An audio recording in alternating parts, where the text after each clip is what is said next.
Hello and welcome to Norwood News. Today is Friday, June 19th, and I'm your host, Krista McDonald. With town meeting being held under unusual circumstances, moderator David Hearn took NCM on a tour of what town meeting will look like and described some of the procedures and precautions being taken. Hearn laid out the details for parking procedures, signing in when you arrive, seating arrangements, and ventilation. The moderator also had a message for folks that may have concerns with meeting in person.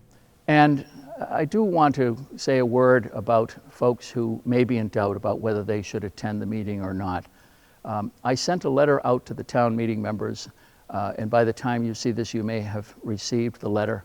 But we want to stress that anyone who does not feel well, anyone who is sick, anyone who is concerned about a member of their family that they may live with, who could be especially susceptible to the coronavirus, any of those folks really should feel free to stay home. If you're in doubt, talk to your doctor, read up on it, and make the decision that's best for you.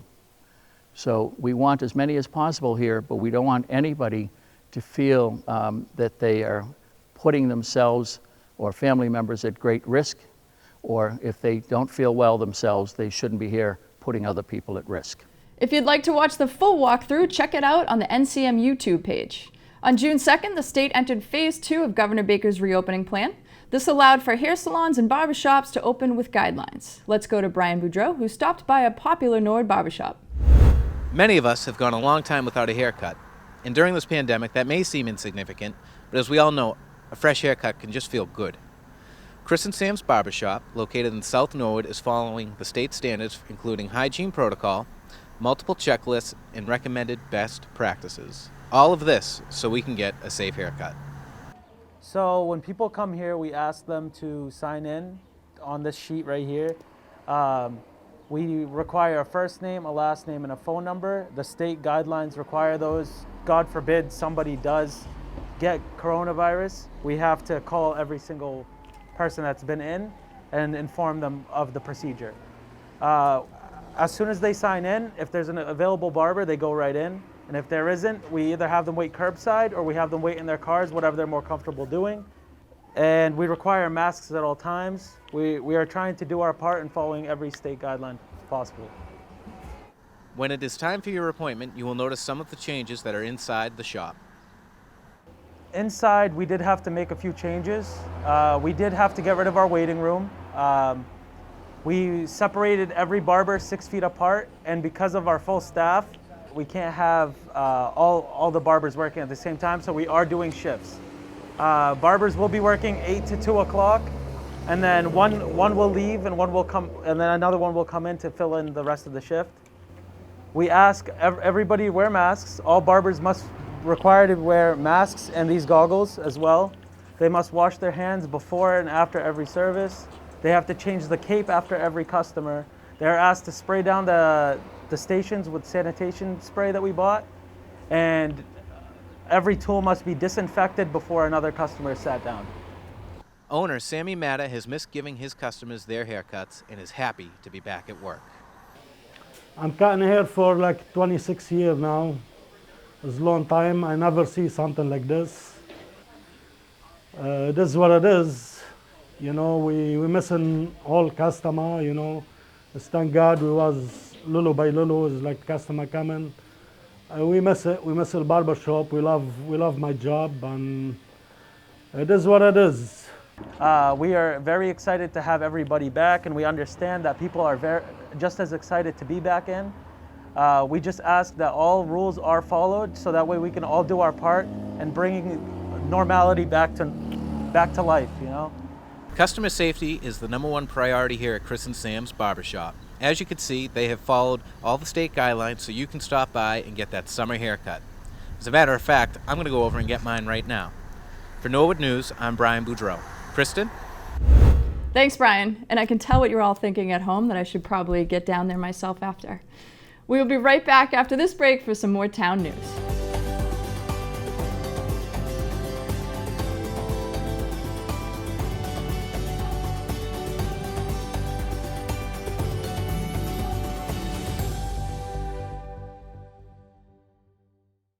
Hi, I'm Chief Bill Brooks of the Norwood Police Department.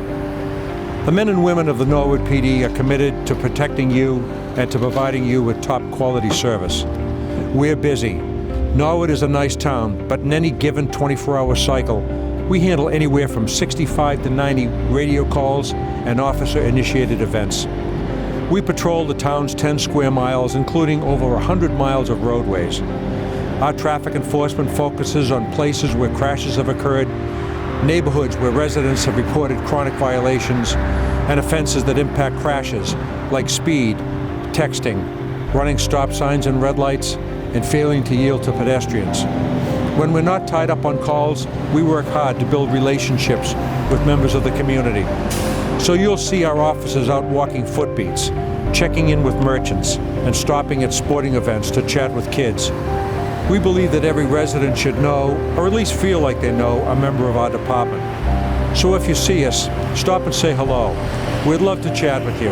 On behalf of the men and women of the Norwood Police Department, it's our pleasure to serve you. Welcome back. Even though the library may not be open to the public, that is not stopping them from continuing their summer reading program. Katie T gives us all the information.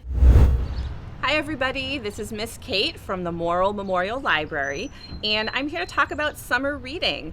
In the past, we've had a really great time having friends come into the library to do summer reading, but this year, due to our challenges, we are having a summer reading program all online. We wanted children to maintain their reading level that they were doing at home during school. So children are going to have to read 10 to 15 minutes every day of summer vacation to log 20 hours of reading by the end of the summer. We also really wanted kids to get away from that screen. So we have a whole series of activities set up on our online program for kids to do at home. This year our theme is Imagine Your Story, and it's really fairy tale based. So our challenge this year is called Escape the Enchanted Storybook. Kids will have to complete activities and challenges to move on through the game, and hopefully they can complete that by the end of the summer. In order to finish the program, kids have to log 20 hours of reading and finish every activity. And if you do complete the reading program, we're going to throw your name into a really cool raffle. So we can raffle off $25 gift cards to Medfield's Park Street Books and Toys. So that's a really fun incentive for everybody to keep reading and keep busy over the summer. If you folks have any questions about signing up for summer reading, you can go to our website, which is norwoodlibrary.org. Under the Kids tab, you'll see a summer reading option to click on. You can register there, or you can give us a call from weekdays between 9 a.m. and 1 p.m. and a librarian can assist you. And our phone number is 781-769-0200, extension 225. Give us a call if you have questions and we can figure things out for you. Guys, keep reading over the summer and hopefully we'll see you in the library soon. Bye! Thanks, Katie, for putting this together. Through community preservation funding, the Recreation Department was able to renovate the Bond Street Playground. Rec Department Superintendent Travis Farley explains the recent update. Hi Norwood, Travis Farley with the Norwood Recreation Department here at Bond Street Playground. I want to let everybody know that this playground will be opening today, Friday. We just added roughly a 3,000 portion part of the playground is poured rubber now. Very excited about this project. The playground's obviously far more accessible now for residents, far more safe, and from a town perspective, zero maintenance free on this side of the playground. We hope everyone enjoys it. I just wanted to give a special shout out to the Community Preservation Committee, Paul Helkiotis and Patrick Duchanis from the Planning Department. They were huge through this whole process, helping us kind of navigate being the first go around for CPC projects. We also want to thank the residents as well for adopting the CPC, the Community Preservation Act. It enables us to do projects like this for the residents. So from the Rec Department, we want to say thank you to the residents. We hope you enjoy the playground, and we'll see you this summer, hopefully at Bond Street. Stay tuned after this break for some school and government news.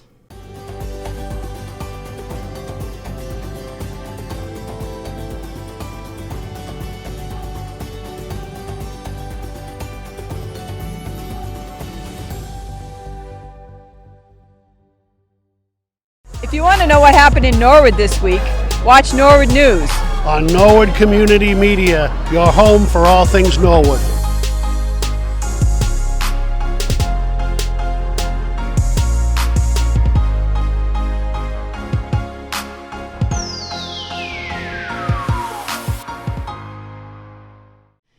Welcome back. This is the last week of school, and the teachers wrap up on Monday, June 22nd. Even though the schools have been shut down, there were some end-of-year celebrations, parades, and ceremonies at our Norwood schools.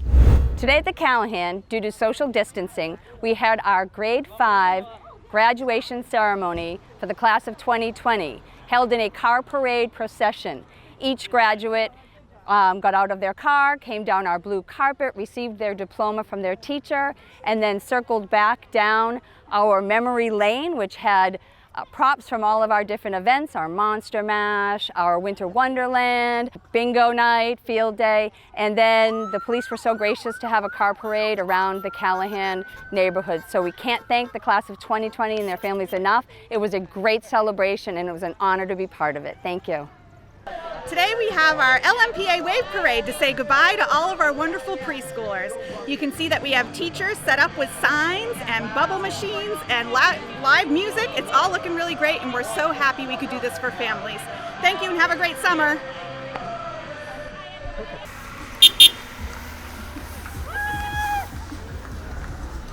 So we worked with a group of about 5 or 6 parents and 3 or 4 teachers to come up with a really special way to end the school year.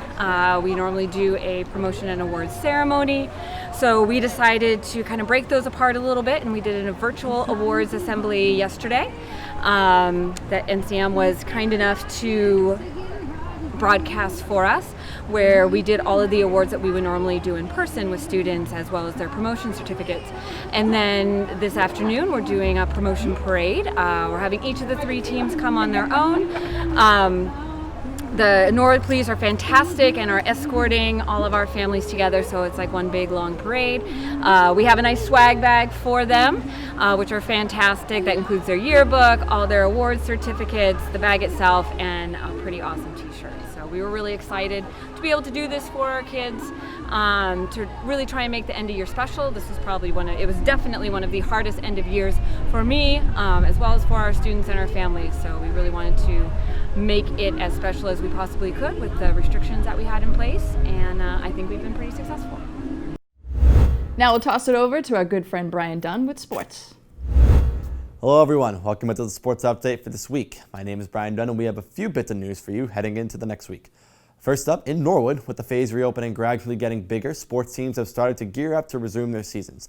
We've seen it at the professional level with Premier League Soccer and the PKA Tour officially underway, but Norwood Summer Baseball is returning to play soon. The Babe Ruth League and Senior Babe Ruth League is set to resume action with an abbreviated schedule in the next few weeks. The Norwood Legion baseball team has officially canceled their season. However, in place of that team, this summer, Norwood will be participating in the Massachusetts Independent Baseball League, the senior division, with 15 other towns starting on July 6th. So we'll have more coverage on that as the weeks come. Also, some breaking news as of Friday morning over at our rival town, Walpole. The school committee voted unanimously to retire the Rebels name from the athletic program. I'll read you a quote from a story written by Tom Fargo of the Boston Herald. Quote, Thursday's decision followed a 3-hour virtual meeting on Tuesday in which the committee listened to community feedback.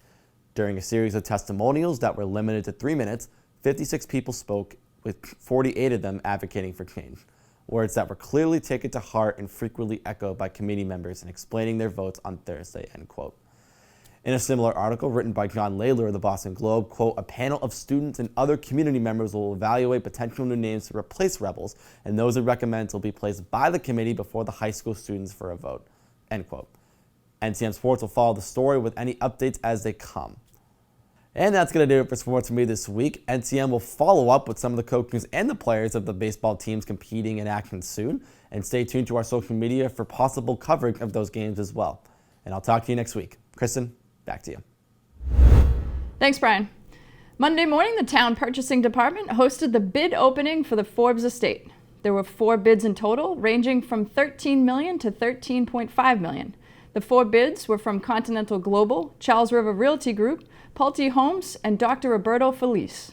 The highest bid was from Continental Global for $13.5 million. Information regarding these bids can be found on the Department of Purchasing website. Monday night, the Finance Commission held a brief meeting to discuss a few agenda items. Fire Chief George Maurice appeared at the beginning of the meeting for a reserve fund transfer to repair the HVAC system at the Public Safety Building. The Central Facilities Group will be involved in?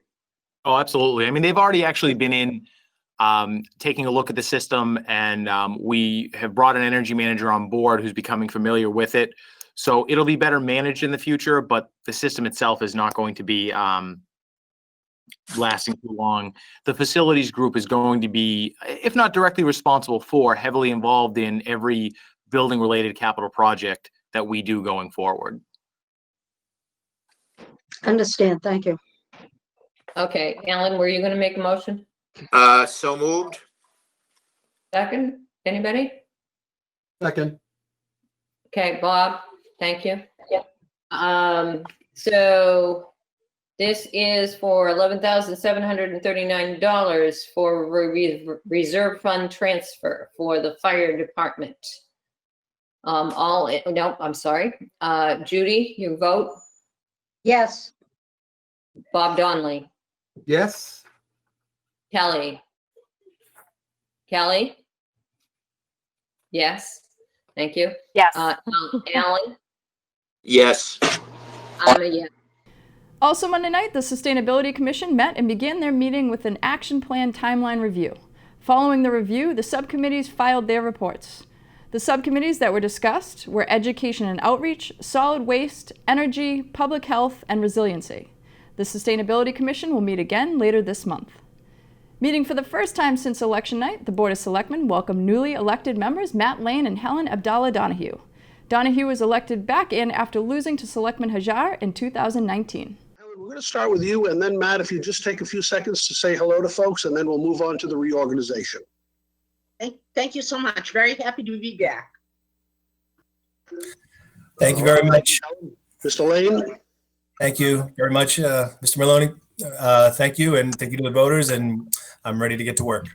After the appointment of chairman, the board voted on Selectman Hajar's motion to create a vice chairman position. All right, so if that's the motion and it passes, I'll write something up, distribute it to the board, and we can make it official that everyone agrees. It's not very fancy language, but we'll just make sure everybody reviews it before we make it 100% formal or official. So on the motion, all in favor? Aye. Under new business, the Board of Selectmen had to decide on a suitable town meeting quorum requirement for this year's town meeting. After a heavy discussion with town moderator David Hearn, Selectman Hajar made a motion to lower the quorum requirement to 33%, which would make the minimum 42 people plus the moderator. Selectman Maloney did have concerns that the number may be too high. Mr. Maloney, did I see a hand? No, it's fine. I mean, I'll go along, but I'll tell you, if we get 40 people to show up and we can't have this meeting, we're going to be very sorry. But if this is what if this is what we want, I'll go with it. But Okay, so we'll put it to a vote. Mr. Hajar? Aye. Mrs. Donahue? Yes. Mr. Lane? Aye. Mr. Maloney? Aye. Chair votes aye. So we have a unanimous vote of the Board of Selectmen to consider lowering to 33% of the quorum. Mr. Hearn, are you in approval of that action? It's acceptable, Mr. Chairman. Again, though, let's get as many people as we can to attend the meeting next Monday evening. Wednesday afternoon, multiple people joined the Airport Commission meeting. The Commission hosted Du Bois and King to give a presentation on the Norwood Airport Technical Master Plan that highlights some runway improvements and fuel farms for the airport. They fielded some questions after the presentation, and the board approved the Technical Master Plan presented by Du Bois and King with recommendations taken into consideration submitted in writing for a 10-day period. The Airport Commission will meet again soon. Wednesday night, the school committee began their meeting with a reorganization of their board. After nominations and votes, there were no changes made. Teresa Stewart remains as chair and Maya Bodenhofer remains as vice chair. There were 2 appearances, first of which being high school principal Dr. Hugh Galligan, presenting his school improvement plan and the handbook changes. Following Dr. Galligan was Kristen Capizio of the Extended Day Program to talk about fees. After a lengthy discussion, the board made a recommendation. And Maya, I'm going to recap your motion, but tell me if I'm wrong. The motion was to increase to $5 an hour starting 7/1. And also approve the salary proposal that we saw in executive session. Is that correct? Yes. Okay. And Dave Catania, did you second that motion? I did. You did. Okay. So on that motion, all in favor? Aye. Aye. Okay. Opposed? Nay. Okay, so it passes 4-1. Following the approval, Dr. Thompson provided a strategic plan update and Ms. Sheridan spoke on the budget. Chairwoman Stewart then read a letter that addresses racial injustice in the schools. Whereas, as schools have the responsibility to equip students with their civil right of obtaining a free and appropriate public education, it is the responsibility of each school to ensure we create a welcoming community for all students. And whereas it is the responsibility that every district provide to all district staff, including school committee members, annual professional development on diversity, equity, and inclusion. And whereas every district will commit to recruiting and retaining a diverse and culturally responsive teaching workforce. And whereas every district will examine their policies for institutional and systemic racialized practices and implement change with sustainable policies that are evidence-based. And whereas every district will incorporate into their curriculum the history of racial oppression and works by Black authors and works from diverse perspectives. And whereas we as school district leaders can no longer remain silent to the issues of racism and hate that continue to plague our public and private institutions. Resolved that Norwood Public Schools and all the school districts in the Commonwealth must guarantee that racist practices are eradicated and diversity, equity, and inclusion is embedded and practiced for our students, families, faculty, and staff. We must ensure our own school culture and that of every district in the Commonwealth is anti-racist, that acknowledges that all lives cannot matter until Black lives matter. Is there a motion for us as the Norwood School Committee to sign this resolution that the MASC drafted? Motion to approve. Okay, Dave, is there a second? Seconded. Second by Joan. Is there any further discussion? Yeah, Dave. I wasn't trying to bring this up. I'm glad the MSC did. I really think that we should add this to our long-term agenda of how we're going to implement these things here. Absolutely. Any other feedback at this time? All in favor of the motion to sign this resolution as the Norwood School Committee? Aye. Aye. Wonderful. Unanimous. 5-0. Thank you. The next meeting for the school committee will be in July. Also Wednesday night, General Manager Tony Mizuko, along with all department heads, hosted a live Q&A session on GoToMeeting for town meeting members to discuss the FY 2021 general government budget. Mizuko presented each department's budget and fielded questions at the end of the presentation. The presentation will be broadcasted in full on the NCM Government channel and will be available on the NCM Video on Demand and YouTube. To watch complete government coverage, tune into the NCM Government channel or watch it on demand at norwoodcommunitymedia.org. Stay tuned after this break for some more town news.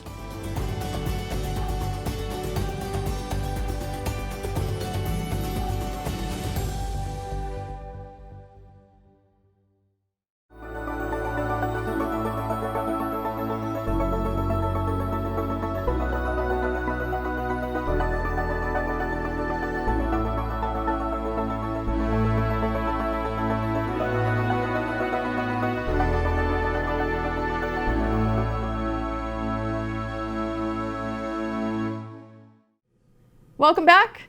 The DPW has been hard at work creating outdoor dining spaces for the restaurants around town. They have been creating temporary sidewalks to allow the restaurants to use all the space out front of their establishments. For more on this, we go to Mark Ryan. I'm out on Day Street in front of Napa Tandy, and we've just started laying out the barriers to make a restaurant seating area for the restaurant and bar area at Napa Tandy's. We've been doing this throughout town to help the businesses that have been affected by this pandemic. And actually today is day 100 of the pandemic, and you're also seeing a lot of hope around town with some of the outdoor seating areas and restaurants and bars, and that's a great sign. Napa Tandy's will be opening up on Wednesday with their outdoor dining and drinking, so come on down and help them out, as well as any of the other restaurants in Norwood Center. Well, that's all for Norwood News. To stay up to date with Norwood Community Media, follow us on Facebook, Twitter, and Instagram. We are going to end this newscast with a scroll of the NHS Underclassmen Award winners. Congrats to all these high-achieving students, very deserving and impressive. And as always, thank you all so much for watching.